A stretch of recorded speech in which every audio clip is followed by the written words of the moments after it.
할렐루야. 오늘 어떤 하루를 보내셨나요? 오늘 토요일 저녁입니다. 우리 주님께서 십자가의 길을 다 걸으시고 고난주간 성금요일을 지내시고 우리 위해서 저 무덤으로 내려가셨습니다. 그런데 우리가 그것을 향해서 슬퍼하고 있지만은 않을 이유는 그것이 바로 우리를 향한 사랑 때문이죠. 그래서 우리는 감사하고 그것이 절망이 아니라 소망과 기쁨인 것 같습니다. 이 시간 우리를 사랑하셔서 그 길을 걸으신 우리 주님, 나를 사랑하신 우리 그 주님 높여드리면서 함께 찬양하며 나갔으면 좋겠습니다. 우리 예수 사랑하심은 함께 찬양하면서 주님 앞에 고백하면서 나아가도록 하겠습니다. 예수 사랑하심을 성경에서 배웠네. 우리들은 약하나 예수 원세만. 우리 다시 한번 예수 사랑하심을 성경에서 배웠네. 우리들은 약하나 예수 원세만 도다. 날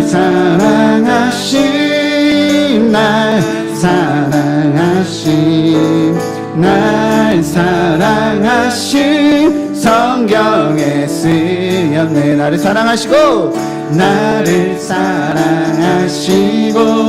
나의 죄를 아시서 하늘 문을 여시고 들어가게 하시네. 날 사랑하심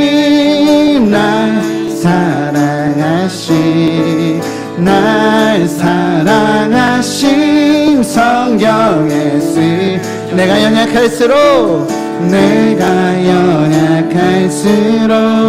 더욱 귀히 여기사 높은 보좌 위에서 낮은 나를 보시네.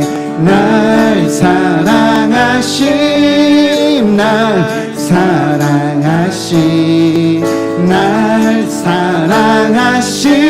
성경에 세상 사는 동안에 나와 함께 하시고 세상 떠나가는 날 천국 가게 하소서. 날 사랑하심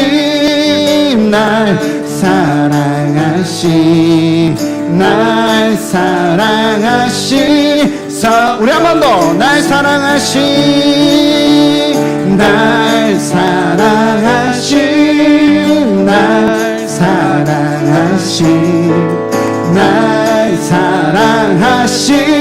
성경에 쓰였네. 내가 연약할수록 어떻다고요?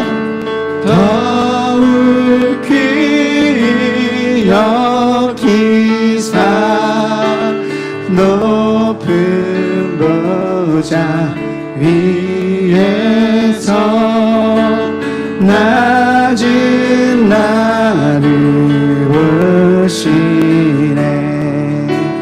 날 사랑하심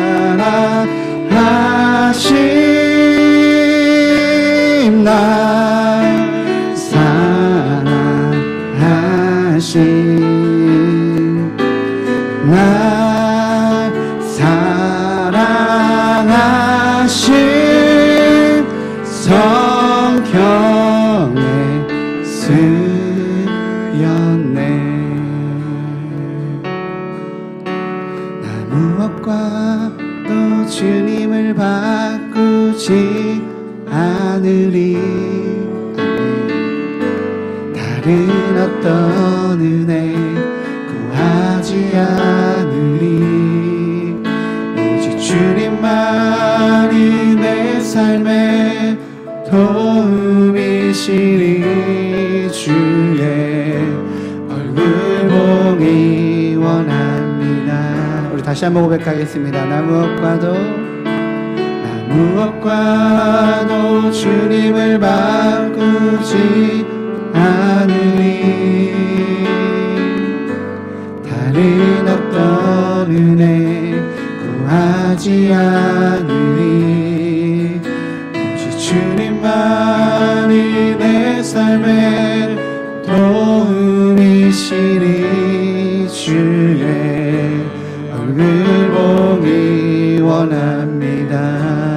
주님 사랑해요. 주님 사랑해요.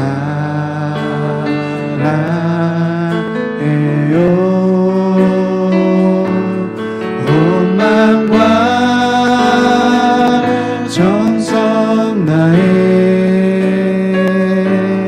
하나님의 신실한 친구 되기 원합니다. 주님 사랑해요. 주님 사랑해요.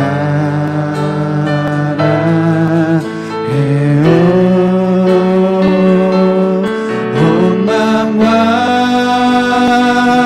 정성 다해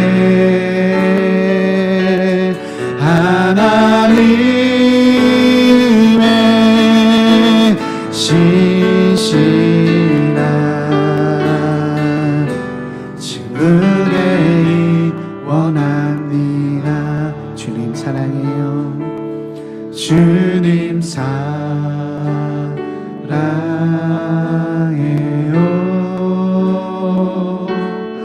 온 마음과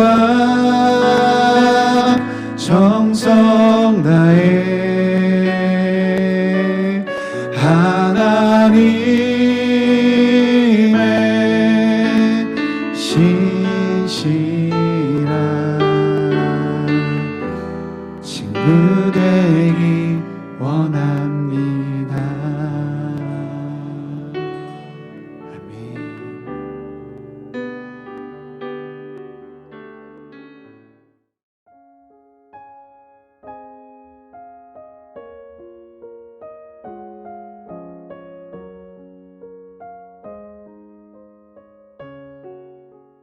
오늘 우리에게 주신 하나님의 말씀은 사도행전 27장 20절에서 26절 말씀입니다.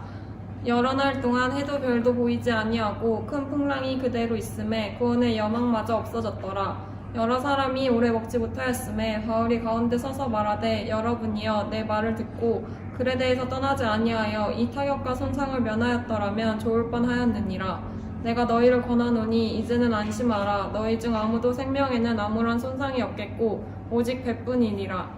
내가 속한 바 곧 내가 섬기는 하나님의 사자가 어젯밤에 내 곁에 서서 말하되 바울아 두려워하지 말라.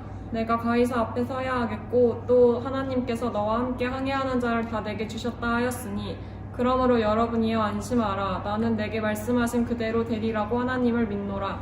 그런즉 우리가 반드시 한 섬에 걸리라 하더라. 아멘.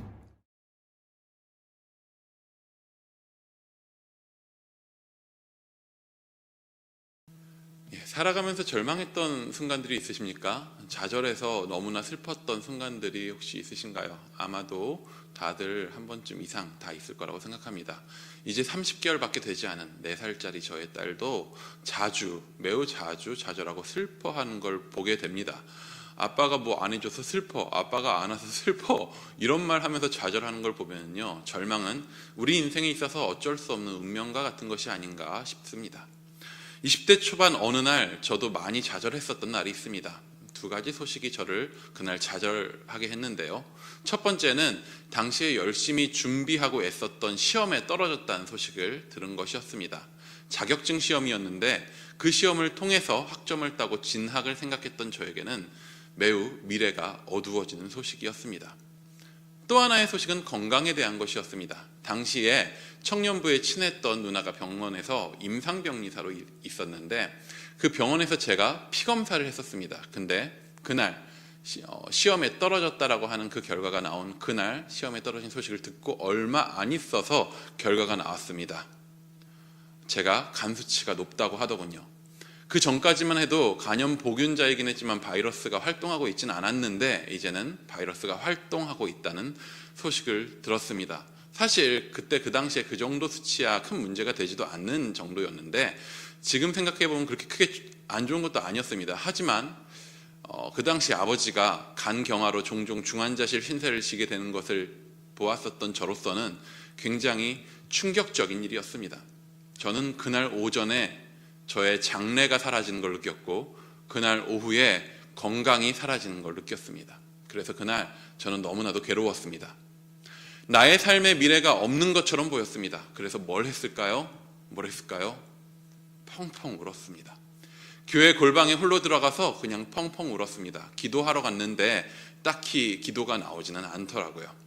지금 생각해보면 그렇게까지 절망할 일이었나? 라는 생각도 듭니다. 하지만 그 당시에 정말 내 삶에 아무 소망이 없는 것처럼 느껴졌습니다. 아마도 이런 순간들, 자신의 인생에 대해서 절망하는 순간들 누구나 몇 차례씩 살면서 겪게 될 것입니다. 사실 지금 생각해보면 그때가 좋았지 하는 생각도 듭니다. 그때만 해도 지금과는 삶의 무게가 달랐거든요. 20대 초반. 그때는 희망찬 미래에 가끔씩 먹구름 낄 때 절망했다면 지금은 세상과 미래를 바라보면서 먹구름밖에 보이지 않는데 가끔씩 빛이 보이는구나 할 때가 더 많은 것 같습니다. 우리가 사는 세상이 우리를 희망차게 해주지 않기 때문입니다. 당장에 지금 이 시기 코로나19로 인해 전 세계가 어떻게 될지 예상이 안 되는 상황에서는 더더욱 우리의 미래가 불안하게 느껴집니다. 하지만 따지고 보면 우리의 미래는 이 시기가 아니어도 단 한 번도 우리가 예상할 수 없었고 세상 속에서 우리의 삶은 오늘 본문에 나오는 풍랑에 떠다니는 배와 크게 다르지 않았습니다. 오늘 바울의 상황은요 매우 절망적인 자리입니다. 풍랑을 만나 표류하는 배 위에 있는 것이 얼마나 절망적인지는 직접 경험해 본 적은 없어서 잘 모르겠습니다. 하지만 20절에 나오는 한 문장만 봐도 그들의 상황이 얼마나 고통스러운지 예상해 볼 수는 있습니다. 구원의 여망이 사라졌다고 합니다. 살 길이 살려줄 누군가의 손길 어느 것 하나도 기대할 수가 없는 상황인 거죠. 이들은 어쩌다 이런 상황에 빠지게 되었나요? 지금 이 풍랑을 만나 표류하고 있는 배는 바울이 타고 있는 배입니다. 바울은 무슨 신분으로 이 배에 타고 있습니까? 바로 죄수의 신분으로 재판을 받으러 이송되고 있는 중이었습니다. 그래서 그 배에는 바울을 비롯한 죄수들을 책임지는 로마의 군대가 있었고 그 배를 다루는 선장 및 선원들이 함께 타고 있었습니다. 바울은 그가 전하는 복음 때문에 예루살렘에서 유대인들의 공격을 받았고 그의 상황을 변론하기 위해 로마의 황제에게 항소를 하게 되었습니다. 그래서 지금 이 항해에 올라서 있게 되는 거죠. 즉 그는 하나님의 복음을 전하는 일 때문에 고통스러운 일을 당했고 죄수가 되었습니다. 그가 로마에서 황제에게 변론한 이유에는 그것도 목적이 있었습니다. 로마에서 복음을 변론하려는 것입니다. 성경에 보면 그런 말이 나올 때가 성경을 보다 보면 그런 말이 나올 때가 있습니다. 아이고 하나님도 너무하시지. 살다 보다가도 그런 말이 나올 때도 있죠. 하나님도 너무하시지.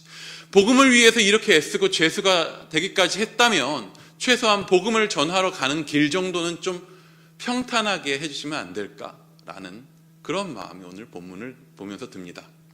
그들이 만난 풍랑의 상황이 얼마나 고통스러운 상황이었는지는 오늘 함께 읽은 본문 20절 그 앞부분인 14에서 19절에 잘 나와 있습니다. 처음에는 풍랑이 너무나도 거세서 배가 밀려가는 대로 두었다고 합니다. 여러분 출발지도 있고 목적지도 있는 배가 그 의도대로 움직이지 못한다는 것은 너무나도 두려운 일입니다. 생각해 보십시오. 운전하고 있는데 운전대를 잡고 있는 내 손에 따라서 차가 움직이지 않는다는 거 너무나도 불안한 일이지 않습니까? 마찬가지입니다. 내 힘으로 내 삶이 움직여지지 않는 순간들이 있습니다. 그때의 불편함과 고통을 우리는 종종 자주 겪게 됩니다.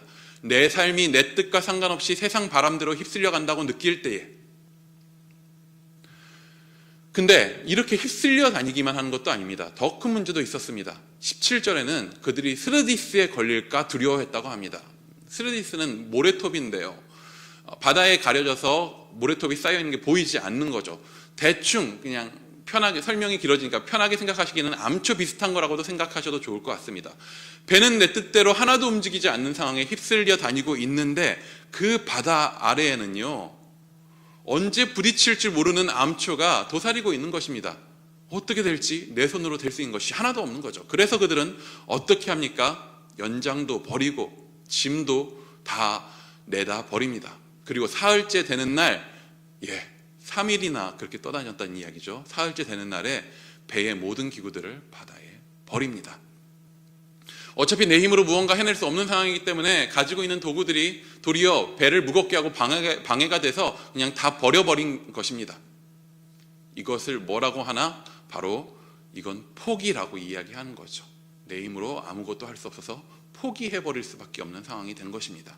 그리고 나서 오늘 본문 20절이 나옵니다. 우리 20절을 각 가정에서 함께 읽어보면 좋겠습니다. 여러 날 동안 해도 별도 보이지 아니하고 그 큰 풍랑이 그대로 있음에 구원의 여망마저 없어졌더라. 그들은 세찬 풍랑 앞에서 아무 소망도 볼 수 없어서 포기했습니다. 구원의 여망, 살아날 소망 같은 것은 전혀 없습니다. 혹시 오늘 나의 상황이, 나의 삶이 이런 상황이라고 느껴지는 분들이 혹시 계십니까? 혹은 이런 상황을 겪어본 적이 있어서, 누군가가 이런 상황들을 겪고 있는 것을 본 적이 많아서 나의 인생에도 이러한 순간이 올까봐 두려워하고 있는 분들이 계십니까? 매일매일 확진자들이 생겨납니다.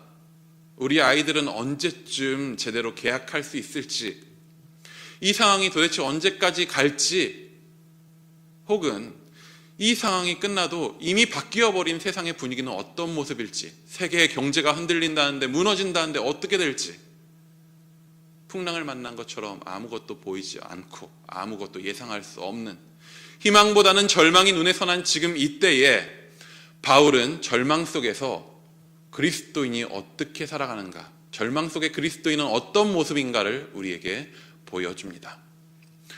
오랫동안 아무것도 먹지 못해 지친 사람들 앞에서 드디어 바울이 입을 열어 이야기합니다. 우리 23절, 24절도 한번 같이 읽어보겠습니다. 시작.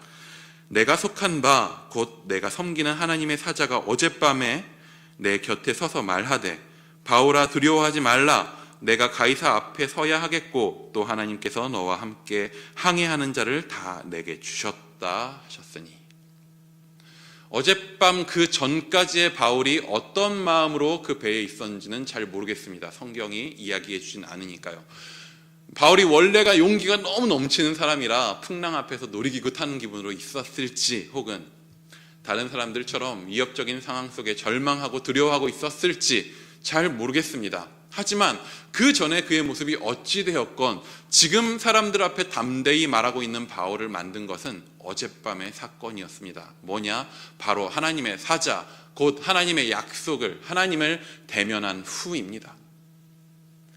사실 하나님이 새로운 것을 이야기하신 것도 아닙니다. 새로운 약속을 말씀하신 것도 아닙니다. 하나님은 바울을 이방인의 사도로 사용하기로 작정하셨었습니다. 이미 그가 로마에서도 복음을 전하게 될 것을 약속하셨습니다. 어젯밤 하나님은 그의 사자를 보내셔서 바울에게 그 약속을 다시 한번 재확인해 주셨을 뿐입니다. 어찌 보면 이 바울의 확신, 오늘 바울이 그 배고픈 사람들한테 말하고 있는 이 말은요, 주변 사람들한테 별 위로가 되지 않을 수도 있습니다. 그냥 개인적인 종교의 경험일 뿐이니까요. 풍랑과 배고픔에 지친 사람들에게는 그저 바울이 정신 나간 사람처럼 보일 수도 있습니다. 하지만 분명합니다. 이 정신 나간 사람의 이 모습이 바로 그리스도인입니다. 그리스도인은 어떤 사람입니까? 그리스도인은 그리스도를 구주로 고백하는 사람입니다. 우리의 구원자이자 주인이신 예수께서 죽음을 이기시고 부활하신 분임을 고백하는 사람입니다. 세상은 아무리 보아도 두려워할 것밖에 보이지 않습니다. 어느 순간에는 내 힘대로 모든 것이 되는 것처럼 교만하게 되는 순간들도 있죠. 하지만 따지고 보면 여러분, 내 힘대로 1분 뒤에 내 상황도 조정할 수 없어요. 1분 뒤에 내 삶이 어떻게 될지 내가 예측은 할 뿐이지 정확하게 조정해낼 수 없습니다. 한마디로 내 뜻대로 내 인생을 항해할 수 없습니다. 보이지 않는 미래를 느낄 때 우리는 두려워하죠. 그래서 열심히 인생을 헤쳐나갈 수 있을 것처럼 보이는 도구들 열심히 만들고 모아가면서 나름 살아갑니다. 하지만 오늘 본문에 나온 풍랑을 만난 사람들처럼 그것들을 포기해야 하는 순간들이 옵니다. 반드시 올 수밖에 없습니다. 아무리 좌절 없이 살아가는 사람일지라도 결국 죽음 앞에는 좌절할 수밖에 없기 때문입니다. 그런데 우리의 구원자 예수는 그 죽음을 이기시고 부활하셨습니다. 그리스도인은 어떤 사람인가요? 바로 그 예수 그리스도의 부활을 주신 하나님을 대면하는 사람입니다. 세상 모든 사람들이 세상이 주는 절망 속에서 넘어질 때에 홀로 그 안에 서서 구원을 바라볼 수 있는 자입니다. 그래서 그 구원의 소망 안에서 이렇게 세상에 선포하는 자입니다. 우리 25절 한번 같이 고백해 보도록 하겠습니다. 25절 시작. 그러므로 여러분이여 안심하라. 나는 내게 말씀하신 그대로 되리라고 하나님을 믿노라. 잘 모르겠습니다. 세상이 어찌 될지, 코로나19 언제 끝날지 모르겠습니다. 보이지 않습니다. 언제 어디서 전염될지 몰라서 두려운 그런 상황들이 언제까지 될지 잘 모르겠습니다. 우리 아이들의 학업이 어떻게 될지 잘 모르겠습니다. 올해 수능이 어찌 될지, 이렇게 된 상황에 올해만 영향을 미치지는 않을 건데 어떻게 될지 모르겠습니다. 안 보여요. 경제 상황은 어떻게 될지 잘 모르겠습니다. 세계 경제가 맞물려서 돌아가고 있는 지금 세계 경제가 죽어가는데 우리는 괜찮을까? 잘 모르겠습니다. 아무것도 보이지 않고 예상되지 않습니다. 많이 안 좋아질지도 모르죠. 하지만 우리에게 약속된 하나님 나라는 실패하지 않습니다. 그 나라는 초대교회 성도들이 사자 우리에 던져지던 그 순간에도 멈추지 않았습니다. 우리의 삶을 향한 하나님의 약속과 계획도 절대 실패하지 않습니다. 절망하고 넘어져 있는 순간마저도, 그 순간마저도 하나님은 사용하십니다. 우리에게 약속된 부활은 사라지지 않습니다. 사망이나 생명이나 천사들이나 권세자들이나 현재일이나 장래일이나 능력이나 높음이나 깊음이나 다른 어떤 피조물이라도 우리를 우리 주 그리스도 예수 안에 있는 하나님의 사랑에서 끊을 수 없으리라. 죽음을 이기신 예수님을 통해 보여주신 하나님의 사랑은 절대 끊어지지 않습니다. 하나님은 실패하지 않으십니다. 우리는 각자의 자리에서 그 하나님을 대면해야 합니다. 그리고 구원의 여망마저 없어진 지금 이 세상 속에서 그 하나님을 홀로 서서 보아야 합니다. 그 구원을 보아야 합니다. 그리고 그 소망 안에서 우리는 세상을 향해서 이렇게 말해야 됩니다. 다시 한번 우리 25절을 함께 읽고 오늘 말씀을 맺도록 하겠습니다. 그러므로 여러분이여 안심하라. 나는 내게 말씀하신 그대로 되리라고 하나님을 믿노라. 아멘. 우리 함께 지금 이 시간 기도하겠습니다. 먼저는 오늘 말씀을 기억하면서 기도하기 원합니다. 세상 가운데에서 세상을 바라보며 함께 절망하는 그리스도인 되지 않게 해달라고 기도했으면 좋겠습니다.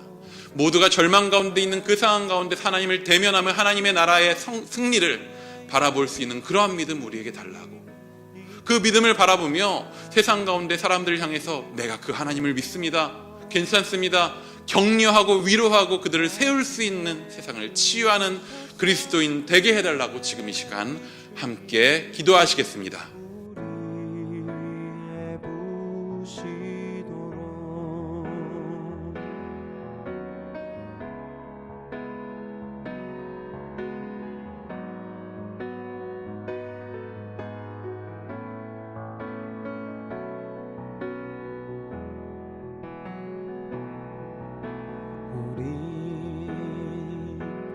함께 기도해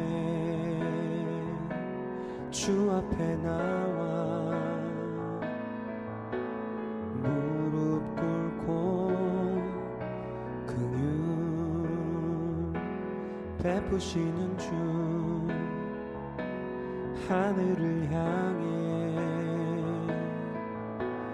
두 손 들고 하늘 문이 열리고 은혜의 빗줄기 이 땅 가득 내리도록 마침내 주 오셔서 의의 빗줄기 우리 위에 부시도록. 우리 이어서 한 가지 더 기도하기 원합니다. 특별히 오늘 교회를 위하여서 좀 기도하기 원합니다. 우리 교회뿐만 아니라 이 나라의 많은 교회들 위해서 기도하기 원합니다. 나 한 명 그리스도인뿐만 아니라 이 땅의 교회들, 예수 그리스도의 몸된 교회들이 절망에 휩쓸리지 않고 세상 가운데 소망을 말할 수 있는 교회 되게 해달라고 기도하기 원합니다. 우리 교회가 이 일산 지역에 소망을 말하고 위로하고 세울 수 있는 그런 교회 되게 해달라고, 대한민국의 교회가 암울한 이 사회 가운데에서 빛이 되고 소망이 되는 그런 교회 되게 해달라고, 괴로워하는 자들 가운데서 절망하고 넘어진 자들 가운데 찾아가서 그들을 세우고 일으켜낼 수 있는 그런 교회 되게 해달라고, 이 나라의 교회 위해서, 세상의 교회들을 위하여서 주의 몸된 교회들이 그렇게 세워질 수 있도록 위해서 함께 교회를 위해 같이 기도하시겠습니다.